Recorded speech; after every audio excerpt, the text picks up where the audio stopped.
अस्सलाम वालेकुम। मेरा नाम डॉक्टर मोहम्मद अनवर है। मैंने सन 1990 में डो मेडिकल कॉलेज कराची से MBBS किया। गुज़िश्ता 30 साल से प्राइवेट प्रैक्टिस कर रहा हूँ।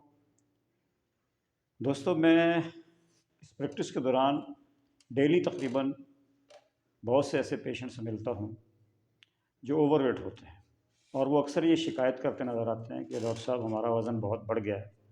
हालांकि हम कोई ख़ास ऐसी चीज़ें नहीं खाते जिनकी वजह से वज़न बढ़े। लेकिन जब मैं उनसे पूछता हूँ कि भाई आप क्या खाते हैं, आपकी खुराक क्या है, तो वो मुझे एक्सप्लेनेशन देते हैं या आर्गूमेंट देते हैं कि डॉक्टर साहब, हम तो ना गोश्त खाते हैं, ना अंडे खाते हैं, हम ना देसी घी खाते हैं, ना तली हुई चीज़ें खाते हैं, लेकिन इसके बावजूद हमारा वज़न बढ़ता जा रहा है। दरअसल हमारे आम लोगों में और बहुत सारे मेडिकल प्रैक्टिशनर्स के अंदर ये गलतफहमी आम तौर से पाई जाती है कि गोश्त से वज़न बढ़ता है, अंडों से, देसी घी से, मलाई से, मक्खन से या चिकनाई वाली चीज़ों से वज़न बढ़ता है। हालांकि ऐसा नहीं है। इस वजह से क्योंकि लोग खौफज़दा होते हैं तो वो इन चीज़ों को निस्बतन कम इस्तेमाल करते हैं। अब अगर देखा जाए तो लोग चूँकि गोश्त बहुत ज़्यादा नहीं खाते, अंडे बहुत ज़्यादा नहीं खाते और चिकनाई वाली चीज़ों से बचते भी हैं, लेकिन इसके बावजूद हम ये देखते हैं कि हमारे माशरे में बहुत ज़्यादा मोटापे का रुझान जो है ये बढ़ चुका है। न सिर्फ हमारे यहाँ बल्कि पूरी दुनिया में मोटापे का रुझान बढ़ चुका है। तो अब हमारे दिमाग में ये सवाल पैदा होता है कि जब हम लोग इस तरह की चीज़ें नहीं खाते, यानी लोग जो हैं वो गोश्त से इज्तनाब करने की कोशिश करते हैं, मक्खन मलाइयाँ ज़्यादा नहीं खाते और देसी घी भी ज़्यादा नहीं खाते हैं, चर्बी वाले गोश्त से बचने की कोशिश करते हैं। यहाँ तक कि जब हम गोश्त ख़रीदने जाते हैं तो उसको कहते हैं कसाई को, भाई आप हमें जो है वो इसमें चर्बी मत डालना। तो इतना खौफज़दा होने के बावजूद, इतना बच चलने के बावजूद जो है, क्यों आखिर जो है वो लोगों में मोटापे का रुझान बढ़ता जा रहा है। बेसिकली इस चीज़ को समझने के लिए हमारे लिए जो ज़्यादा ज़रूरी है, बहुत ज़रूरी है कि हम ये जानें कि हम जो कुछ खाते हैं वो खुराक क्या होती है। दरअसल अगर हम अपनी खुराक को जो हम डेली बेसिस पे इस्तेमाल करते हैं तक़सीम करें तो वो 3 मेजर हिस्सों में तक़सीम होती है। सबसे पहला हिस्सा है कार्बोहाइड्रेट्स, दूसरा हिस्सा प्रोटीन्स और तीसरा हिस्सा फैट्स यानी चर्बियाँ। सबसे पहले हम कार्बोहाइड्रेट्स को डिस्कस करेंगे। कार्बोहाइड्रेट्स जो हैं वो अगर मैं उसको 4 हिस्सों में तक़सीम करूँ तो वो आसानी से समझ में आ जाएंगे। सबसे पहले जो कार्बोहाइड्रेट्स हैं वो आटे या मैदे से बनी हुई चीज़ें होती हैं। आटे से आपकी रोटी बनती है और मैदे से बनने वाली चीज़ें तो बेशुमार हैं। मसलन बेकरी के जितने आइटम्स हैं मैदे से बनते हैं, मिठाइयाँ इतनी हैं मैदे से बनती हैं, बर्गर, चिकन ब्रेड, पिज़्ज़ा। तो मैदे से जितनी भी चीज़ें बनती हैं ये तमाम की तमाम कार्बोहाइड्रेट्स कहलाती हैं, और ज़्यादातर हमारे यहाँ दिन भर जो लोग हैं वो इनका इस्तेमाल बहुत ज़्यादा करते हैं। नंबर 2 कार्बोहाइड्रेट्स में आ जाता है मिठाइयाँ, मीठी चीज़ें। उसमें आपके फ्रूट भी आ जाते हैं, शक्कर और गुड़ से बनी चीज़ें, शहद वगैरह, फ्रूट्स और जितनी मीठी चीज़ें इसके अंदर आती हैं वो तमाम की तमाम जो हैं ये भी कार्बोहाइड्रेट्स। नंबर 3 आ जाता है आलू। सब्जियों में आलू जो है वो मेन कार्बोहाइड्रेट्स है। उसके बाद जो है वो आपके आ जाते हैं चावल। चावल मेन कार्बोहाइड्रेट्स में आता है। हमारे यहाँ अगर हम देखें तो दिन भर में ज़्यादातर यही चीज़ें इस्तेमाल की जाती हैं। दूसरे नंबर पे जो हमारे खुराक का हिस्सा है वो प्रोटीन्स हैं। प्रोटीन्स में हमारे पास गोश्त, छोटा या बड़ा मछली का कोई भी गोश्त जो प्रोटीन में आता है, अंडे की सफ़ेदी प्रोटीन में आती है, और इसके अलावा दालें जो हैं ये सेकंड क्लास प्रोटीन्स हैं, ये भी प्रोटीन में आती हैं। तीसरा हिस्सा जो है हमारी खुराक का वो है फैट्स यानी चर्बियाँ।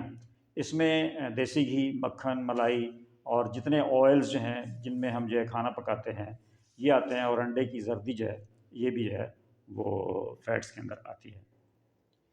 दोस्तों, बात ये है कि अगर हम गौर करें तो दिन भर हम जो भी खुराक इस्तेमाल करते हैं उसका मेजर हिस्सा जो है वो हमारा जो है कार्बोहाइड्रेट्स।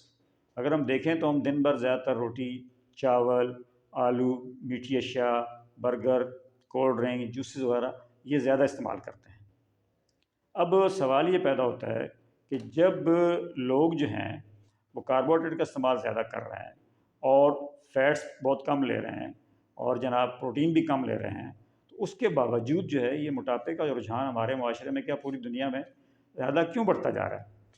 असल बात ये है कि लोगों में ये गलतफहमी फैलाई गई है कि चर्बी वाला गोश्त, अंडे اور جو ہیں وہ آپ کے پروٹینز جتنی ہیں یہ موٹاپے کا باعث بنتے ہیں۔ ہوا یوں کہ آج سے کئی سو سال پہلے، اندازاً 100 سوا 100 سال پہلے، فوڈ انڈسٹری جو ہے وہ لانچ ہوئی، اور فوڈ انڈسٹری جو ہے اس نے لوگوں میں یہ غلط فہمی پھیلائی کہ پروٹین اور فیٹ جو ہیں یہ بیماریوں کا باعث ہیں، اور اگر آپ یہ کھائیں گے تو آپ کو جناب موٹے ہو جائیں گے آپ، اور اس کے بعد آپ کو ہارٹ اٹیک ہو سکتا ہے، شوگر کی بیماری ہو سکتی ہے، بلڈ پریشر ہو سکتا ہے، اس طرح کی مختلف خطرناک بیماریاں ہو سکتی ہیں۔ یہ فوڈ انڈسٹری نے یہ چیز پھیلائی، اور اصل جو خوراک تھی ہماری، یعنی گوشت، انڈے، دیسی گھی، مکھن، اس سے ہمیں دور کر دیا، اور ہمیں انٹروڈیوس کروائی گئی 2 نمبر چیزیں، یعنی کاربوہائیڈریٹس۔ اگر آپ دیکھیں تو کاربوہائیڈریٹس جو ہیں وہ روزانہ ڈیلی بیس کے اوپر ہم لوگ کھاتے ہیں، اور جو بھی فوڈ انڈسٹری ہے، جنک فوڈ ہے، فاسٹ فوڈز ہیں، وہ سب کی سب کاربوہائیڈریٹس پر مشتمل ہے۔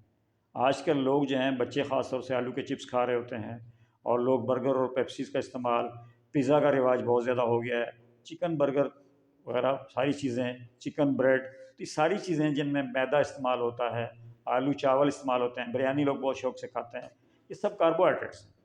جب لوگ جو ہیں فیٹ کا استعمال کم کر رہے ہیں اور پروٹین بھی زیادہ نہیں کھا رہے ہیں، تو پھر موٹے تو ظاہری بات ہے وہ کاربوہائیڈریٹس کی وجہ سے ہو رہے ہیں۔